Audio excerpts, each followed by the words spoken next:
ekula eri omuntu wabulijjo webale nnyo webale ddala ennaku 1,237 emundu ng'egenda maaso n'okuba nti munnange evuga akaseera kano kennyini emundu nga egenda maaso n'okuba nti evuga wakati w'abasajja abayitibwa abarasha n'abasajja abayitibwa aba Ukraine ebintu ng'etugenda maaso n'okuba nti ubirengera kakati amagye g'eggwanga etibwa erya Russia gaagano gazzeemu kuba nti gakoze obulumbaganyi mu kitundu ekiyitibwa Eastern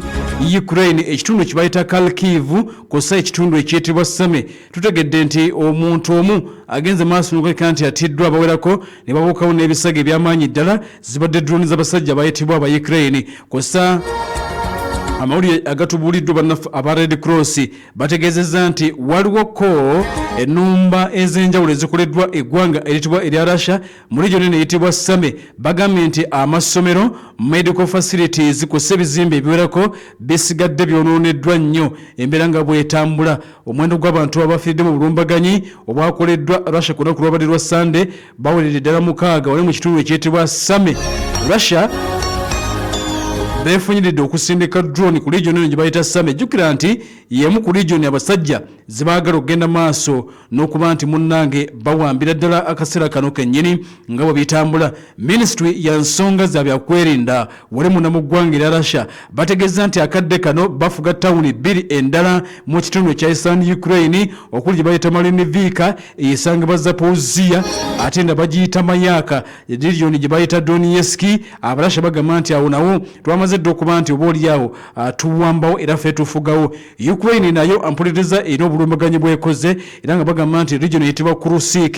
gye bagenze maaso n'okuleka nti balumbye ekibuga kye bayita Kamyanka Dniprovska kino gisangibwa mu region gye bayita Zaporizhzhia abarasha gye bawamba kakati eno Ukraine nayo erumbyeyo ebitundu ebimu ebyawambibwa Russia ate nga Ukraine gyerumba akadde kano biwerako Ukraine erumba ebitundu ebyayo naye nga byawambibwani Russia kakati tebakyaliko nti tugende tulumba eri mu Russia n'ebitundu byonna Russia byawamba mu lutalo luno omuli Kherson ne Zaporizhzhia Crimea basajja battu tebalina kyakola ate bagenda ne balumbayo ne bakuba n'ebizimbe mwattu Ukraine ebitundu byayo Russia yagenda maaso n'okuba nti ebiwamba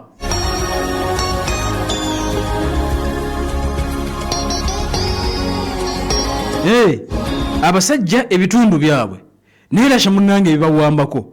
kati bagenda ne bakola obulumbaganyi ku bitundu byabwe byennyini tutegedde nti drone endala ampuliriza ey'eggwanga etibwa Ukraine egenze n'ekuba substation y'amasannyalaze ekitundu kibayita Kremina n'egyokya n'egimalawo naye ekubye mu kitundu ekiyitibwa Luhansk kitundu kyayo wabula kyawambibwa eggwanga eriyitibwa erya Russia okitegeera kati munnange bali mu mbeera ya kulemererwa twonoona yadde nga bitundu byaffe n'engeri kiri nti Russia yebifuga katugira tubikuba Ukraine erina drones endala 11 zibadde genze maaso n'okuba nti esindise mu kitundu ekiyitibwa Crimea kino nakyo kitundu ampuliriza kyayo naye basajja battu tebalina kyakukola era bakirumba eno Russia yawambayo mu mwaka gwa 2014 ekitundu ekyo yakifuga ebiriyo wandibadde ogamba nti byabasajja ba Ukraine naye tebakyalina byakukola tebakyalina kyakukola balina ogenda maaso n'okuba nti munnange balumbayo embeera nga bwegenda maaso n'okuba nti munnange etambula akadde kano kennyini nga bwe tugenda maaso n'okuba nti tugafuna kakati mbadde mbategeezezza nti ennumba zibaddewo nga zikolebwa of course abasajja bayitibwa abarasha bo mu kulumba ne drone babadde batakuza bantu matama amawanga aga Bulaaya bakulembeddwa mu Donald Trump ono wa America bagenda maaso n'okuba nti beebuuza nti eggwanga ereetibwa erya Russia bakikola batya kubanga ebyaddala obusajja butabuse ne drone obusajja ampuliriza oburasha butabuse ne drone ekibuuzo kiri nti bano abasajja bakikola batya bazikolerawo gye zitabagwako kakati waliwo okulonza okutanse kuba nti kukolebwa amawulire gagamba nti now Ukraine under fire where does Russia get its endless supply of drones and missiles Abarasha bajjewa drone ezitabagwako ne babuulira jujuzi nti za bbeeyi, naye akaseera kano tutegedde nti Russia kyasinga okulowoozaako ye drone and missile production. Baategeera nti tebajja kugenda kukuba ggwanga lino batwala abasirikale wansi ku ttaka Kiev, ne baasalawo balizoganye. Drone zisinga okutawaanya eggwanga etibwa erya Ukraine akaseera kano tutegedde nti ze drone zibayita Shahed. Ezo zisibuka munda mu ggwanga etibwa erya Iran, n'enda zibayita Gerani 2. Drone ziri bbiri, Shahed enkola y'omu Iran n'endala bagiyita Gerani 2. Kakati okusinga Shahed gye bakozesa, eno Shahed nga bwe mugambye nti yava Iran, wabula Abarasha baludde nga basharinga technology owa drones n'abasajja bayitibwa aba Iran. Initially Russia yasooka n'esuubula ng'esuubula busuubuzi ku Iran, naye bo bennyini ne bagenda maaso n'okuba nti baakola versions ezaabwe, newankubadde ng'erinnya tebaalikyusa, baasigala bagiyita Shahed, yava Iran drone. Nabo ne bagenda maaso n'okuba nti baakola, kaakati tebakyagula oba tebakyasuubula Iran, bazeekolera abasajja bayitibwa Abarasha. Era akaseera kana muli egalaga nti baafuuka ba expert mu kukola Shahed, ate bagikola mu speed. Bagikola mu speed. Kakati okusinza ku kunoonyereza okuliwo, drone zino zibasindika kaakano munda mu ggwanga eritibwa erya Ukraine, bazisindika of course mu huge numbers, bazisindika nga mpitirivu. Ekizuuliddwa nti ziri slower and less powerful than conventional missiles. Zino drone zibasindika zitambula mpolampola, tezidduka nnyo, teziri powerful nnyo ngo emizinga. But their number one purpose is to saturate the skies and overwhelm defense systems. Kakutyo ka Russia yadde nga zitambula mpola era si za bulabe nnyo, naye nabo baagala Ukraine ebyokulwanyisa bino begiggweko. Kati katugambe nti abazungu ne Russia bombi bazanya kifiiriza. Jjukira nti abazungu, Abamerika n'abalala be bawa Ukraine interceptors ate nga ziri expensive. Ndowooza olunaku olw'enkya lwe tujja okwogera ku interceptor. Ukraine okwekuuma obwekuumi kiri expensive nnyo. Emizinga egyo gye bayita interceptors, egibaka drone, egibaka zi ballistic, gya bbeeyi nnyo ekyenkanidde awo. Kati Ukraine buli weegikasuka basajja batu babeera mu kufiirizibwa ssente. Kakati Russia ye wakifuniddemu waawano nti buno bu drone obuyitibwa Shahed bwakola kopi za Shahed ye Iran, abukola nga si bwa bbeeyi nnyo. Kati n'akasindika nabwe kabeera kamu nga Ukraine ayina okukozesa interceptors nga nnyingi ate nga za bbeeyi okwata obuntu bwa Russia. Kati ye kyakola akasuka 5, naga nti bwe n'akasuka 5 nabo balina okukozesa interceptors eziri mu 10 n'ebikumi okubaka buno 5. Yakimanyi nti bagenda zibaka, naye golo ya Russia eri nti katukasuke nnyingi. Okitegeera, golo ye eri nti katukasuke nnyingi ku ggwanga eritibwa erya Ukraine zibagweko, ziri za bbeeyi. Buno budroni wa layisi buli less powerful ate buli slower. Russia abazoganya awo nno. Kati kyova olaba oyinza okwebuuza nti Zelensky awanika emikono buli kadde nti bannange mumpe ebyokulwanyisa, babeera bakamuonaga bimpeddeko mu nnyongere. Kakodyo omanyi mu lutalo luno nabagamba nti mwalimu nteekateeka ez'okulemesa Russia. Abazungu nga balowoozezza nti ono Russia katumuleke alwane, ebyokuwasa bimuggweko, tumale tumuwangule oba asereke ave ku banne bakozeko effujjo balumbye. Yali tageti yaabwe. Kati ne Russia yafunye akakudagamba nti okay, nange kamasindikire drone zino zi-interceptors zimusindika zimuggweko, tulabe ani anaafiirwa. Byakwefiiriza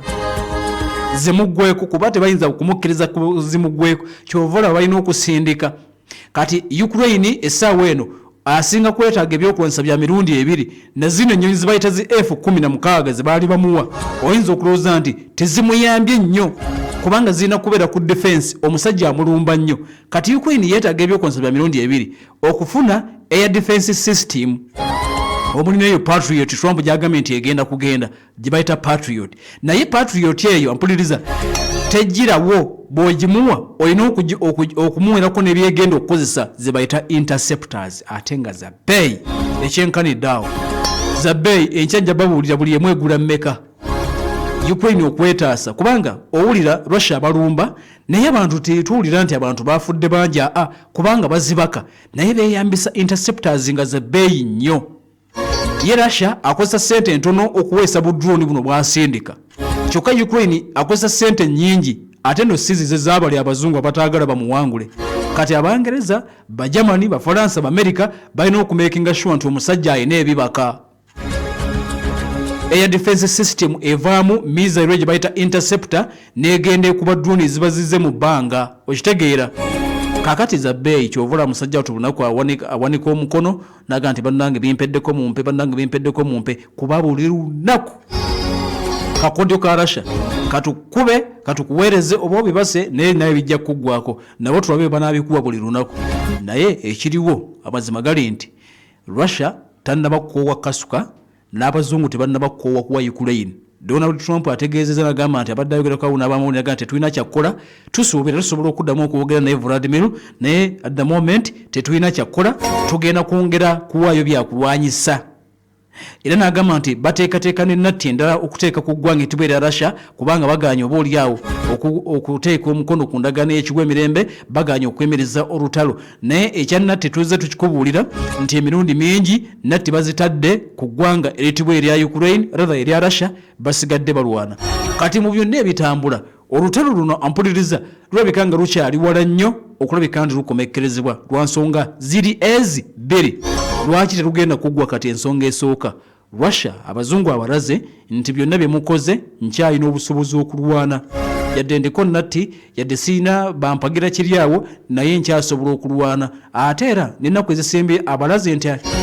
kyalina amaanyi mangi kubanga alina emizinga ne drones asobola okusindika olusanvu eggwanga liri eri bw'abanga asobola okusindika olusanvu mu kiro kimu oyo aba mulala Russia aba mulala okitegeera eggwanga erirwanya emyaka 3